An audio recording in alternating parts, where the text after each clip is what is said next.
अस्सलाम वालेकुम। होम्योस्टेसिस एक ऐसा प्रोसेस है जिसके ज़रिए आपकी बॉडी की इंटरनल इन्वायरमेंट सेम या कांस्टेंट रेंज में रहती है, right.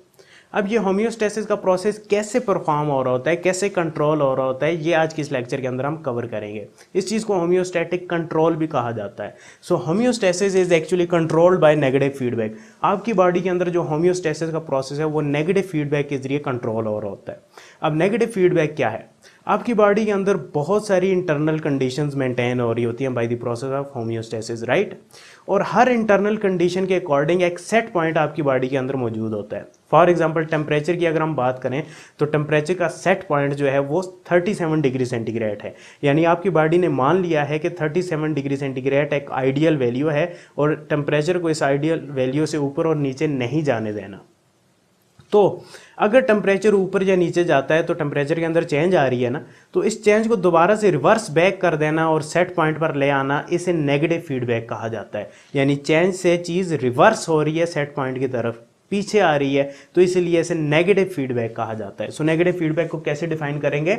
It is a process in which change in some parameters are reversed back to normal और सेट पॉइंट। चेंज जो है उसे दोबारा से रिवर्स किया जाता है इनटू सेट और नॉर्मल रेंज के अंदर। पैरामीटर्स का मतलब यहाँ पर क्या है? कोई भी इंटरनल कंडीशन, ठीक है। अच्छा, सेट पॉइंट को कैसे डिफाइन करेंगे? सेट पॉइंट एक आइडियल वैल्यू होती है आपकी बॉडी के अंदर किसी भी फैक्टर या इंटरनल कंडीशन को लेकर, जिसे आपकी बॉडी होम्योस्टेसिस के जरिए कंट्रोल कर रही होती है, राइट। अच्छा, सेट पॉइंट के अंदर चेंजेस आती हैं और वो चेंजेस होम्योस्टेसिस या बायोलॉजी के अंदर उन्हें हम स्टिमुलस बोलते हैं। So stimulus is a change in internal और एक्सटर्नल एनवायरनमेंट। अच्छा, स्टिमुलस आपकी बॉडी के अंदर भी हो सकता है, चेंज आपकी बॉडी के अंदर भी हो सकती है, चेंज आपकी बॉडी के बाहर के जरिए जो एक्सटर्नल फैक्टर्स हैं उसके जरिए भी हो सकता है। जैसे टेम्परेचर की बात करते हैं, बाहर बहुत ज़्यादा ठंड है तो ये एक स्टिमुलस है आपकी बॉडी के लिए, यानी आपकी बॉडी ने गर्म रहना है, 37 डिग्री सेंटीग्रेड तक रहना है, टेम्परेचर को रखना है, तो उस टेम्परेचर बाहर वाले टेम्परेचर को देखकर आपकी बॉडी कुछ चेंजेस करेगी। टेम्परेचर बाहर बहुत ज़्यादा है तो उसके अकॉर्डिंग आपकी बॉडी कुछ चेंजेस करेगी। सो एक्सटर्नल फैक्टर के जरिए भी हो सकता है स्टिमुलस, इंटरनल फैक्टर्स के जरिए भी हो सकता है। इंटरनल कैसे? अगर आपकी बॉडी के अंदर बैक्टीरियल इन्फेक्शन है उसके जरिए आपकी बॉडी के अंदर टेम्परेचर राइज हो रहा है, ठीक है, तो ये स्टिमुलसेस आ जाते हैं। यानी चेंज आ रहा है जब सेट पॉइंट के अंदर, सेट पॉइंट को देखकर कोई भी सेट पॉइंट से जब वैल्यू ऊपर या नीचे जा रही है तो ये चेंज है, तो इस चेंज को स्टिमुलस कहा जाता है। अच्छा, जब भी कोई स्टिमुलस होगा, चेंज आएगा, तो उस चेंज को आपकी बॉडी रिसेप्टर्स के जरिए रिसीव करेगी, सेंस करेगी।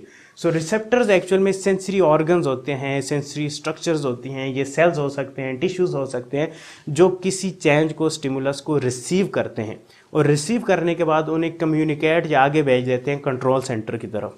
अच्छा, कंट्रोल सेंटर क्या है? कंट्रोल सेंटर एक्चुअल में प्रोसेसर होता है जो उस चेंज को स्टडी करता है, प्रोसेस करता है कि और फिर उस चेंज के अकॉर्डिंग इंस्ट्रक्शन प्रोवाइड करता है टू अदर पार्ट्स, जिन्हें इफेक्टर्स बोलते हैं। सो कंट्रोल सेंटर ब्रेन हो सकता है, स्पाइनल कॉर्ड हो सकता है, एंडोक्राइन ग्लैंड्स हो सकते हैं, डिफरेंट हो सकते हैं, इसलिए मैं मेंशन नहीं करूंगा, डिफरेंट होते हैं डिफरेंट इंटरनल कंडीशंस को लेकर, आगे हम स्टडी भी करते जाएंगे। सो कंट्रोल सेंटर क्या करेगा? उस इंफॉर्मेशन को प्रोसेस करके इफेक्टर्स की तरफ भेजेगा। इफेक्टर्स क्या करेंगे? ऐसे टिश्यूज़ या ऑर्गन्स होते हैं जो काम करेंगे उस स्टिमुलस के अकॉर्डिंग दोबारा से सेट पॉइंट पर लेकर आना उस स्टिमुलस जो चेंज आ चुका है, ठीक है। सो इफेक्टर्स टिश्यू होंगे, ऑर्गन्स होंगे जो कैरी आउट करेंगे action in response to stimulus. ये ग्लैंड्स हो सकते हैं, मसल्स हो सकते हैं, ताकि दोबारा से सेट पॉइंट पर उस चीज़ को लेकर आया जा सके। सो डायग्रामेटिकली ज़रा समझ लेते हैं, राइट। ओके, नॉर्मल कंडीशन या सेट पॉइंट आपकी बॉडी के अंदर होता है, ये हम जान चुके हैं। इसमें दो टाइप की चेंजेस आ सकती हैं, या स्टिमुलस राइज कर रहा होगा सेट पॉइंट से, या स्टिमुलस डिक्रीज होगा सेट पॉइंट से। सो स्टिमुलस दो टाइप के होते हैं, दोनों को स्टडी कर लेते हैं। स्टिमुलस में क्या हुआ जी? कंडीशन राइज हुई अबव नॉर्मल, सेट पॉइंट से कंडीशन राइज कर गई। अब कंडीशन जब राइज होगी तो रिसेप्टर ने उस स्टिमुलस को डिटेक्ट कर लिया। रिसेप्टर्स क्या करेंगे? उस स्टिमुलस को कंट्रोल सेंटर की तरफ भेज देंगे, कंट्रोल सेंटर उस स्टिमुलस को प्रोसेस करेगा, इफेक्टर्स की तरफ भेजेगा। इफेक्टर्स जो हैं उस स्टिमुलस के अकॉर्डिंग कुछ प्रोसेसेस करेंगे जिन्हें हम करेक्टिव मैकेनिज्म भी बोलते हैं, और दोबारा से उस चेंज को सेट पॉइंट पर ले आएंगे। तो ये एक सिंपल सा मैकेनिज्म है जिसके ज़रिए होम्योस्टेसिस का प्रोसेस हो रहा होता है। इसी तरीके से स्टिमुलस अगर डिक्रीज़ हो रहा है, यानी चेंज क्या है, स्टिमुलस क्या है, नेगेटिव स्टिमुलस है, सेट पॉइंट में कमी आई है, तो रिसेप्टर क्या करेंगे, उस स्टिमुलस को डिटेक्ट करके कंट्रोल सेंटर की तरफ भेजेंगे। कंट्रोल सेंटर उन इफेक्टर्स की तरफ उस स्टिमुलस उस चेंज के अकॉर्डिंग उन इफेक्टर्स की तरफ इंफॉर्मेशन भेजेंगे जो उसको दोबारा से सेट पॉइंट पर हाई कर सकें। तो करेक्टिव मैकेनिज्म स्टार्ट होगा और सेट पॉइंट पर दोबारा से उस वैल्यू को लाया जाएगा। सो इसको हम टेम्परेचर के ज़रिए डिटेल से स्टडी करेंगे by the process of thermoregulation. Quickly एक रिव्यू कर लेते हैं। आज के इस लेक्चर में हमने क्या स्टडी किया, होम्योस्टैटिक कंट्रोल को, यानी आपकी बॉडी के अंदर होम्योस्टेसिस का प्रोसेस कैसे कंट्रोल हो रहा होता है। सो इसमें कुछ चीज़ें हैं जो हमने मेंशन की।